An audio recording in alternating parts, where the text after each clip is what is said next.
Hey friends, welcome back to Oso Farm. In today's video, we are going to be doing our monthly setup for February. I don't know if you can see on this board, but this board in our laundry room, this calendar, actually says November. So that shows you how long it's been since I have gotten this board where everyone can see it all organized and written up for the month with all of our activities and work schedules and to-dos. So part of that is because we took from Thanksgiving to January 1st off of school, a long holiday. And so during that time, we didn't really have our busy schedule like we do now when school's back in and working has started again for everybody. So I went ahead and was determined to go ahead and get this done. It really helps when they have a question on what the day looks like. They can pop in there, and it's kind of our mudroom too. It's our access to the outside. So we usually come in and out through the door that is just adjacent here to the washing machine. So I erased all of November, and if you ever use a dry erase or a wet erase marker and you leave it sitting on there and there are parts that are hard to wipe off, I always get a little alcohol pad, one that you use like in a medical supply, or you can even squirt a little bit of hand sanitizer on a rag, and that alcohol just wipes that right off. Just be sure to dry it off good before you rewrite on it. So I used a color coding system. I did church activities one color, extracurricular activities like choir and practices a different color, therapies for Evan a different color, and then just birthdays and maybe events that we are going to as a family in a different color. So Isaiah has started working outside of the home on the weekends and then one day during the week. And he is in the process of getting his driver's license right now. And so we're having to drive him to and from work. So I'm having to coordinate that with Brian also. So this is just good for everybody to know what is going on for the entire month. It feels good and a little overwhelming, honestly, to see all that we have going on in February. But I was really glad to get this done. And hopefully moving forward, I'll be better about doing that. Generally, I have a happy planner, like a paper planner that the kids can open up and look to, but this is just kind of keeps everybody on the same page. All of their school books are kept in our laundry room, and so they're in and out of that room all the time. So it just helps the day run smoother when everybody knows what is going on.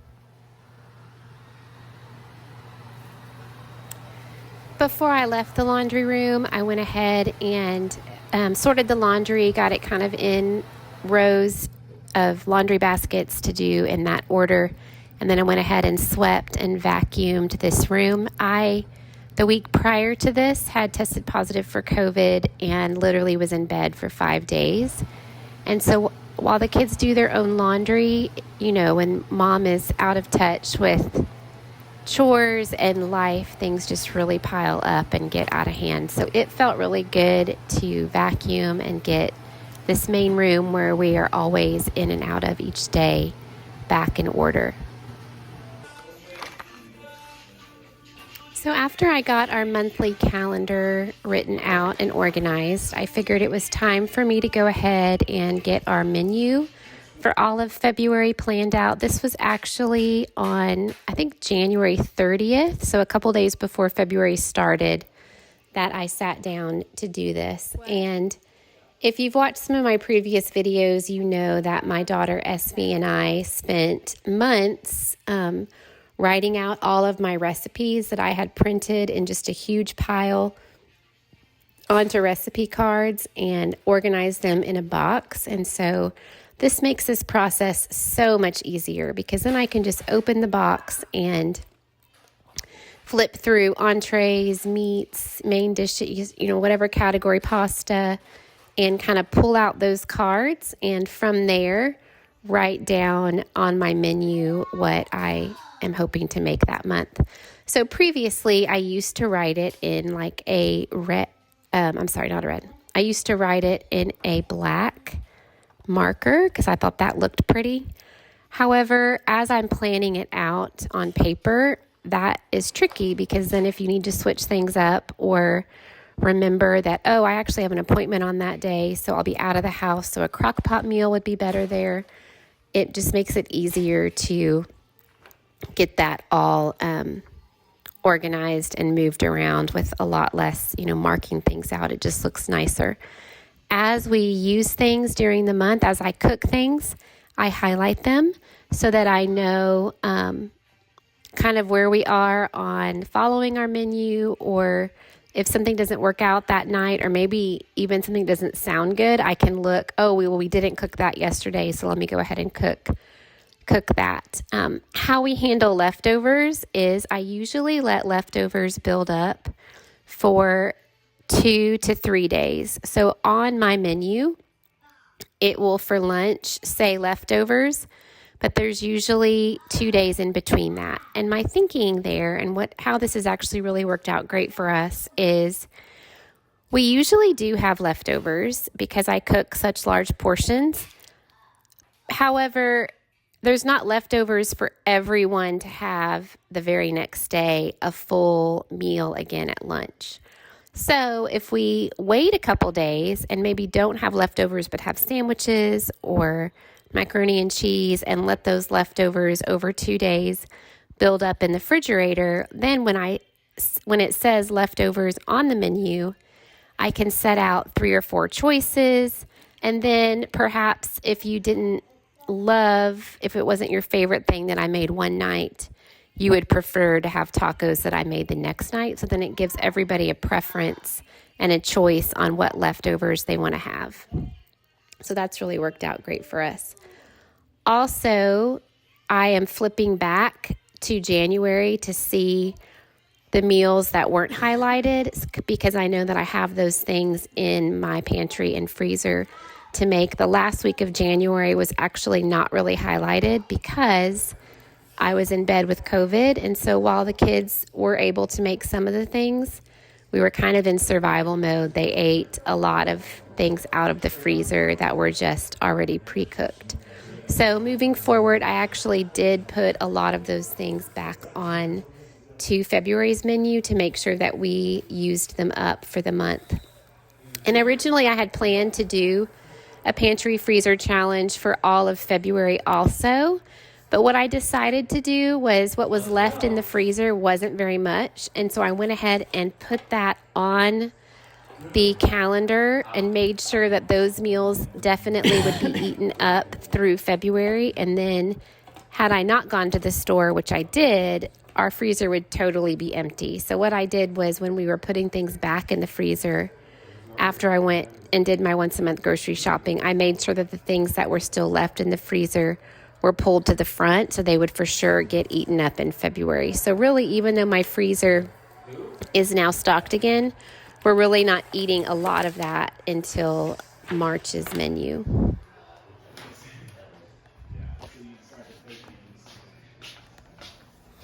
So now that the menu is done, I am going to hang it on the wall right as you enter the kitchen so that everybody can see it, so it's easy for me to have access to. And then I went ahead and went into the pantry and walked through, like I had mentioned with me being sick. I had not been feeling well and had not really kept up with keeping the pantry clean and organized. And so I needed to make sure that the things that I were out of, because we didn't really do a huge shop for January, that I made sure I went ahead and wrote that down on a grocery list. So I spent a few minutes in here just kind of peeking around. I still need to go in there before I unpack all of the groceries that I got for February and get it really organized.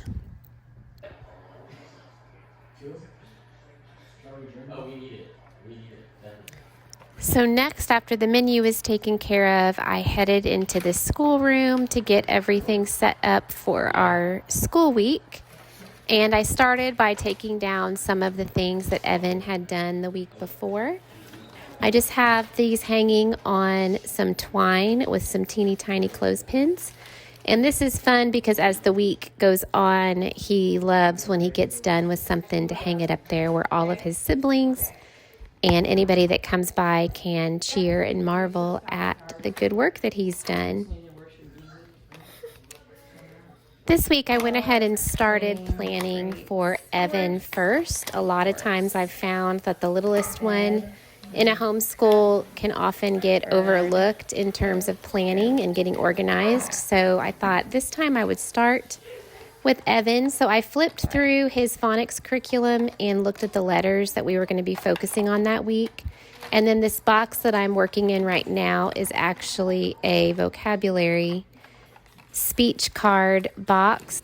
What's great about this is that it has about 5 cards for each vocabulary word. So like for example, a card for bike, there would be multiple cards. It may have a drawing of a bike, a picture of a bike, different kinds of bikes, different colors. If you're trying to teach a child that struggles with language and vocabulary, it can be confusing when there's lots of different pictures that represent the same word. So it just helps kind of solidify that in his mind when he has 5 or 6 bikes to look at instead of just one. After I got Evan's things done, I went ahead and moved on to my older kids. If you're new here, I still have 5 children at home, and then also my adult son Zeke has moved back in, so that's a total of 6 kids at home, but 5 that I'm currently homeschooling. And outside of Evan, I have a freshman, sophomore, junior, and senior. And all of their lesson plans for the entire year are in this huge binder. My daughter Evelyn, who's a sophomore at Baylor, helped me over the summer, and we created their reading plan for each subject. So that has been an absolute life changer for me. This year we're following a curriculum called Ambleside Online.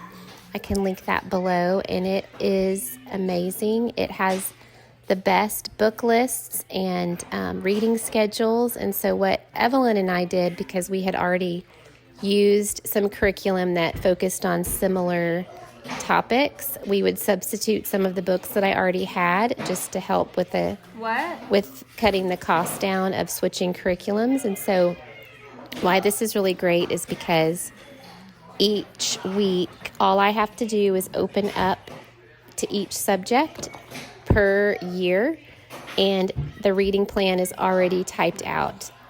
And so all I do then is open up my teacher planner and write in, based on that year or child's color, the reading assignment, and then break it down per day. And then each of my kiddos has their very own lesson planner, and so I handwrite for them and hand that to them before the school week starts, so they have their entire lesson plan already laid out for them. It is a little bit daunting to think that, spring is coming and then summer. And so since we're using a new curriculum that kind of Evie and I created based on, following Ambleside, I'm going to have to do this again. So this year we are doing year 9 and year 11.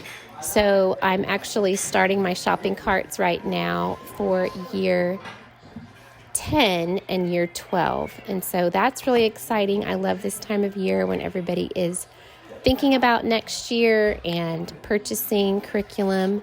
It also is a little bit overwhelming too, but I know that the time and energy and effort that we put in the summer was absolutely great now, and I'm seeing those benefits. One example is with me being sick last week. There were things that I didn't get written out in their planner, so all they had to do was open up my big binder and look at that week, and then they had everything already typed out for them. As I have assigned something to them, I highlight it, and so if there's extra activities, where Evelyn and I always tried to really beef everything up with extra, links or speeches to watch for history or scheduling movies. If we didn't get to that, then it wasn't highlighted. And so there's just such flexibility and structure in this system. So this has really worked great. And so it usually takes me about 3 hours over the weekend to get totally prepared, to get papers graded, filed away, and then new papers printed and lesson planners ready for the following week. But it is so worth it. On the weeks where I have just been lazy over the weekend or chosen to not put the effort in, and now we wake up Monday morning without a solid plan, it takes us a day or two to catch up from that. So it always is worth it to spend that extra time getting prepared. The last thing that I did was I got our calendar switched out for the month. I can link this below. I got this really cute calendar with calendar cards and holidays on Amazon, and it's a fun way even for my older kids to just know what day it is and things that we're celebrating. So I just got that switched out. I love seeing all the little hearts this month for sure for Evan. We're definitely going to try and do some more crafts and Valentine themed activities for school. So I can't believe it's already February. January flew by, trying to get everything back in order after the long, wonderful holiday just kind of made time go by so fast. So I'm really looking forward to February. February is a month where we are hopefully totally back on track with the schedule and routine, and we are focusing on getting prepared for the spring on our homestead. Thank you so much for watching, friends. I hope this inspired you or encouraged you to get your month or week ready. Tell me down in the comments how you prepare for a new month or a new week, and I will see you in the next video. I appreciate you hanging in there with my voice. It is still not back to full speed since I was sick. So thank you, friends. I will see you really soon in another video. Bye-bye.